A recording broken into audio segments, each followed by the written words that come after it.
I'm Neda Iranpour. And I'm Eric Connor. After 3 years, we can finally start putting the pandemic behind us. The COVID-19 state of emergency will be lifted tomorrow. CBS 8's Kelly Hessedal joining us live from the county administration building to explain what this means for all of us. Hi, Kelly.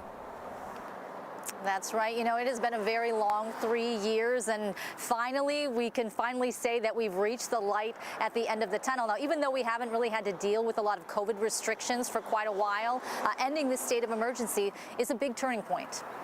At this point, you know, COVID is behind us as a state of emergency. It will remain with us in much the same way the flu will in the future, but we have a vaccine, we have treatments, people know how to protect themselves, and so it is time for us administratively and as government to move on.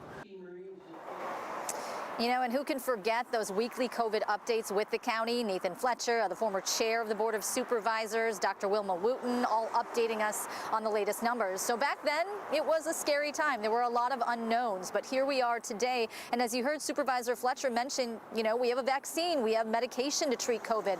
You know, I think we've all accepted it's going to be in our lives from now on, and we're just going to have to treat it like the flu. So administratively, from a local and state government perspective, ending the state of emergency tomorrow, it's not going to change anything day to day for us. For the most part, it is more of a technical formality.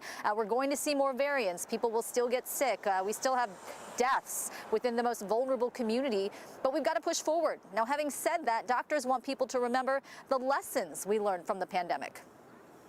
But I worry that we're going to forget. And this was not unexpected. We talk about it being a surprise. It wasn't a surprise. It wasn't a surprise to me. It wasn't a surprise to many. And we're going to have other viral pandemics. I lived through HIV, Zika, SARS-1, MERS. It was just a matter of time that we had a respiratory viral illness that was spread fast enough to catch our attention.